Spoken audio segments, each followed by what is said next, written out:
السلام عليكم ورحمة الله وبركاته. ازيكم حبايبي؟ عاملين ايه؟ يا رب تكونوا بخير. النهاردة بقى هنعمل بقى كفتة مشوية، ولا بقى فحم ولا شوي ولا دخان ولا الكلام ده كله. هنعملها في فرن البوتاجاز زي ما انتم ما شايفين كده. بصوا طالعة حلوة قوي وجميلة، وزي اكنك شويها على الفحم بالظبط على فكرة.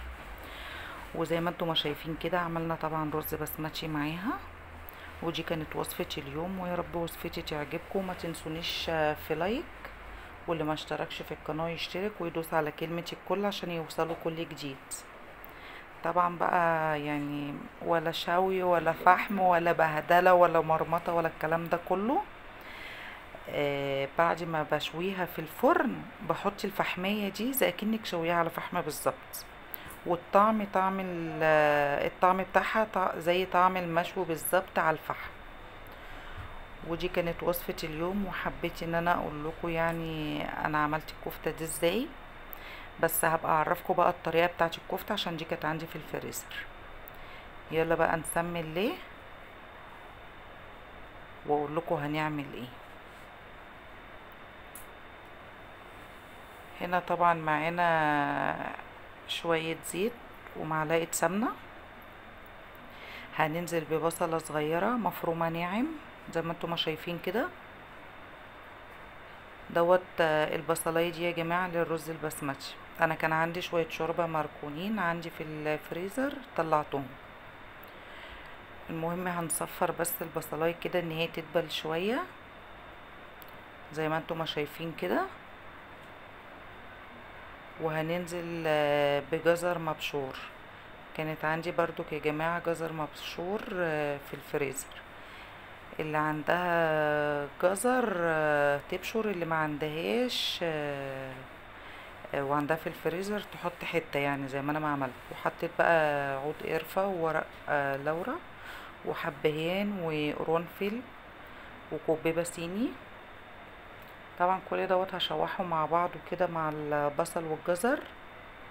هياخد تشويحة كده، وبعد كده ايه هكون نازلة بالشوربة بتاعتنا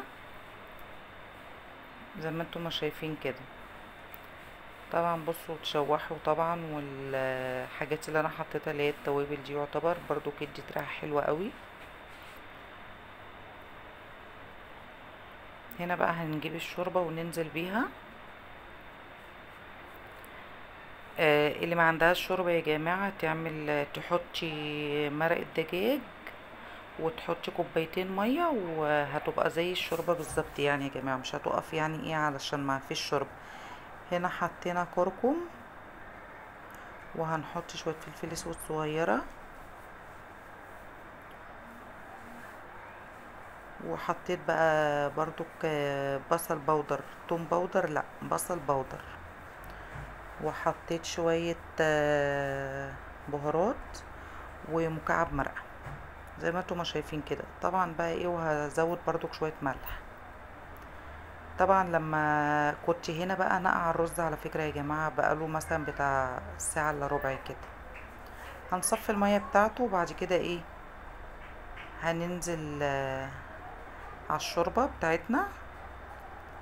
وهنبدأ بقى ان احنا ايه نقلبه كويس وبعدين نحيقه وهنسيبه بقى يتشرب. وتعالوا بقى ايه اقول لكم هنعمل ايه. هنا معانا شوية زبيب طبعا نقعتهم في الطبق عشان خاطر برضو ايه يطرى معانا. هنا كانت بقى معانا الكفتة فكت فنزلناها بقى في طبق.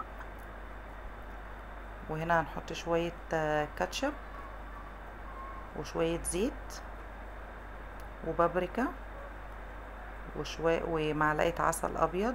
وهحط شوية ملح.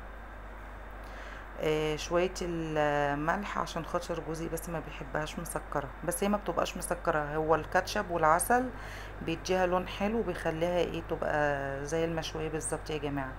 طبعا هنا بصي طبعا عشان خاطر بنتي عماله تقول يا ماما انا عايزه اعمل معاكي، فنسيت معلقه البيكنج باودر.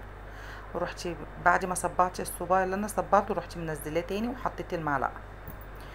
وهنا طبعا زي ما انتم ما شايفين باخد من الكاتشب والزيت والعسل وبصبع بيها كده على المعلقه. اللي عندها خله تعمل، اللي ما عندهاش تعمل على المعلقه زي ما انتم ما شايفين كده.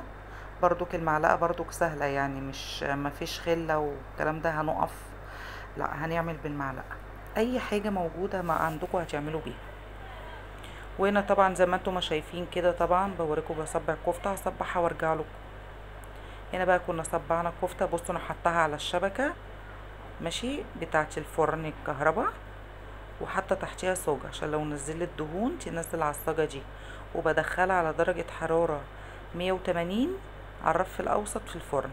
الفرن العادي على فكرة، مش الكهرباء يا جماعة، اللي حابة تعملوه في الكهرباء عادي براحتكم، بس انا دخلته الفرن العادية. هنا بقى هنشوف الرز.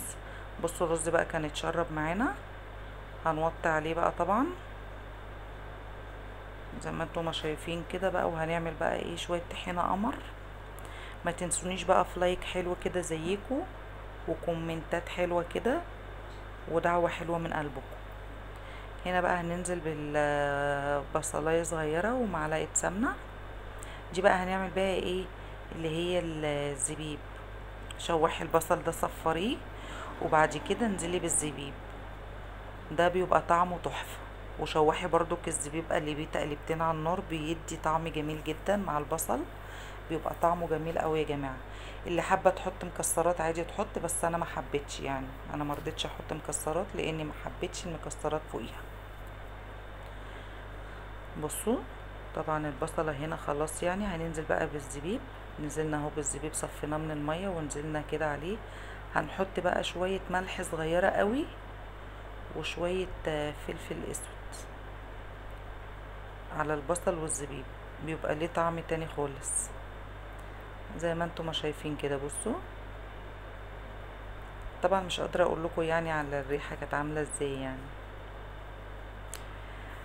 وهنزلنا برضو بشويه ملح، هنقلب تقلبتين وخلاص، وهندفع عليه وهنفضيه بقى في طبق صغير وخلاص. ده كده ايه جهز معانا يعني زي ما انتم ما شايفين كده. طبعا الكفته كانت استوت، هطلعها لكم وهوريها لكم. بصوا شايفين، للاسف انا ما عملتش هنا طحينه، معلش مش عارفه ما جاتش ليه. بصوا هنا بقى حطينا فحمه في النص، وبننزل عليها بشويه زيت صغيره. قسما بالله نفس طعم المشوية بالظبط، زي كأنك شويها على الفحم بالظبط يا جماعة، زي ما انتم ما شايفين كده. طبعا الكاميرا فصلت وانا بعمل الطحينة. والسلام عليكم ورحمة الله وبركاته.